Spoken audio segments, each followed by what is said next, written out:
Assalamualaikum warahmatullahi wabarakatuh. Selamat pagi anak-anak.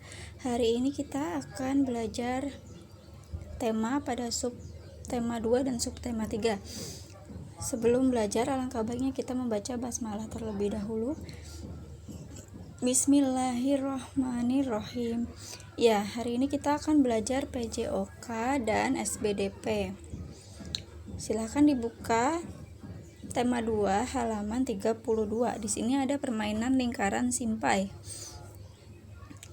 Ya, mari kita baca bersama-sama. Ani dan Dayu sedang bermain lingkaran simpai. Permainan ini membuat tubuh menjadi aktif bergerak sehingga badan menjadi sehat. Saat melakukan permainan ini, tubuh kita tidak berpindah tempat.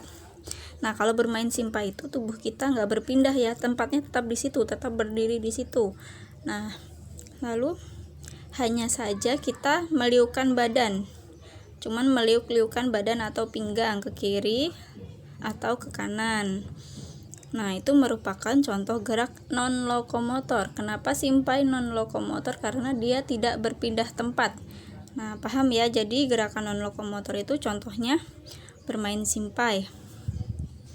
Selanjutnya dibuka LKS halaman 44. Nah, di sini bermain tarik-tarikan. Bermain tarik-tarikan sangat menyenangkan.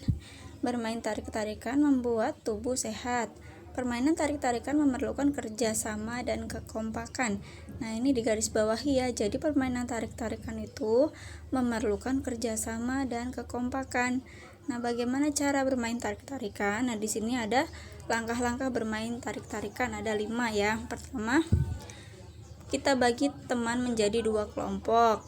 Setelah dibagi 2 kelompok, lalu membuat garis batas 2 tim. Jadi dibatasin antara tim satu dan tim yang lain. Nah, setiap anggota tim saling memegang tangan.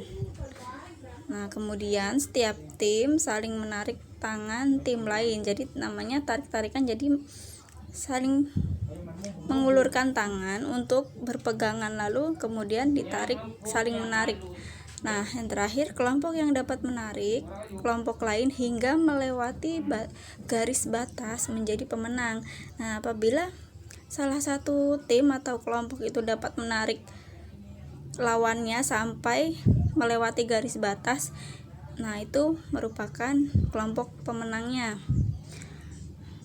Paham ya? Lalu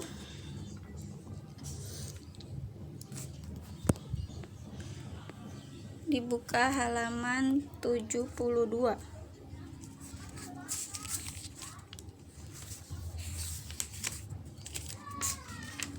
Nah, di sini ada bermain bola estafet. Nah, kita amati gambar anak laki-laki ini yang sedang melakukan gerak meliukkan badan. Gerakan tersebut termasuk gerakan pemanasan, yaitu meliukkan badan ke samping kanan dan ke samping kiri. Setelah melakukan gerakan pemanasan, kita dapat melakukan permainan bola estafet. Jadi sebelum melakukan permainan bola estafet, sebaiknya kita melakukan pemanasan. Supaya apa? Supaya tidak terjadi cedera. Nah, berikut langkah-langkahnya bermain bola estafet ada di halaman 73. Yaitu yang pertama, bentuk kelompok berjumlah 5 anak dan berbanjar ke belakang. Nah, anak di baris pertama itu memegang bola. Yang anak di baris pertama memegang bola. Nah, setelah mendengar aba-aba, ya, bola diserahkan kepada anak di belakangnya. Namanya oper-operan ya kita kalau menyebutnya. Nah, kita oper ke belakang bolanya dengan meliukkan badan ke samping kanan atau kiri. Jadi tidak boleh membalikkan badan, tapi hanya meliukkan badan ke samping kanan atau ke samping kiri. Nah, jika bola sampai di anak terakhir, letakkan bola di keranjang. Lalu lakukan sampai waktu yang ditentukan.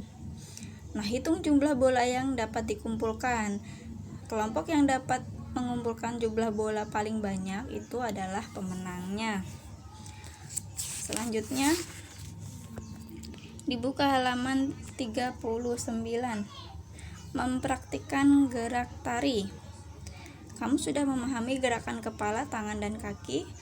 Berbagai gerakan tersebut akan lebih menarik apabila dikombinasikan dalam bentuk tarian.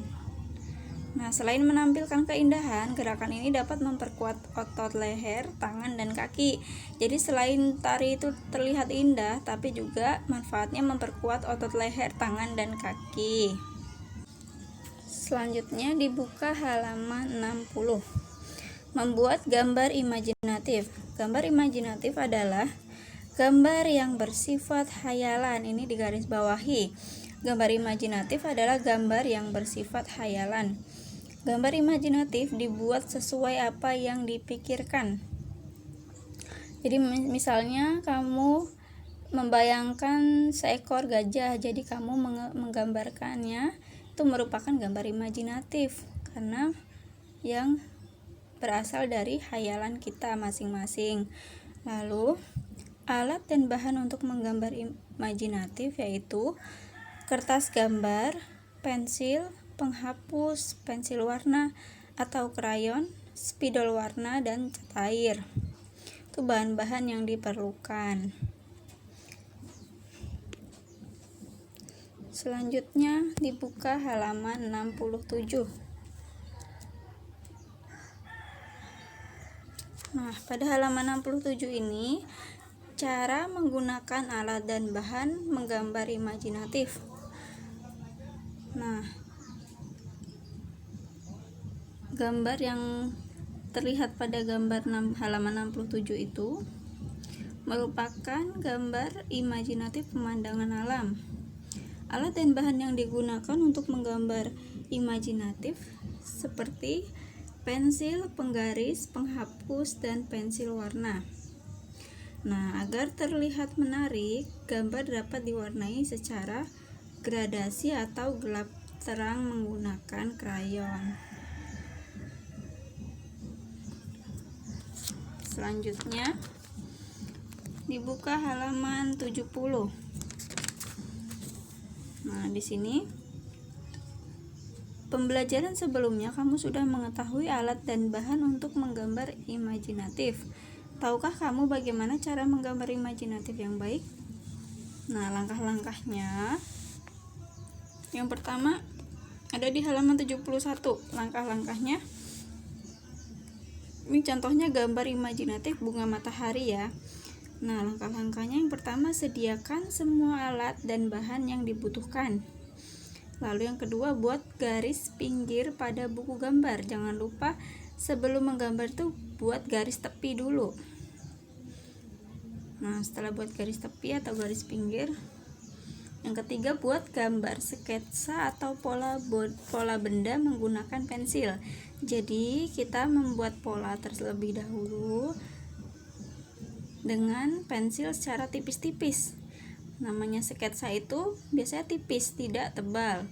Nah, setelah sketsanya sudah selesai, lalu yang keempat, itu salah ya, bukan 2 tapi 4. Langkah keempat, tebalkan sketsa atau pola benda yang telah digambar. Nah, setelah bikin sketsa lalu kita tebalkan kalau sudah betul-betul yakin atau sudah betul-betul bagus sketsanya. Nah, setelah ditebalkan, terakhir warnai sketsa atau pola gambar dengan pensil warna atau krayon.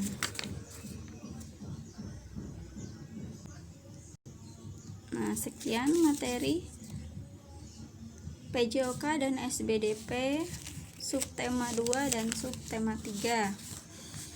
Ibu tutup, wabillahi taufik wal hidayah. Wassalamualaikum warahmatullahi wabarakatuh.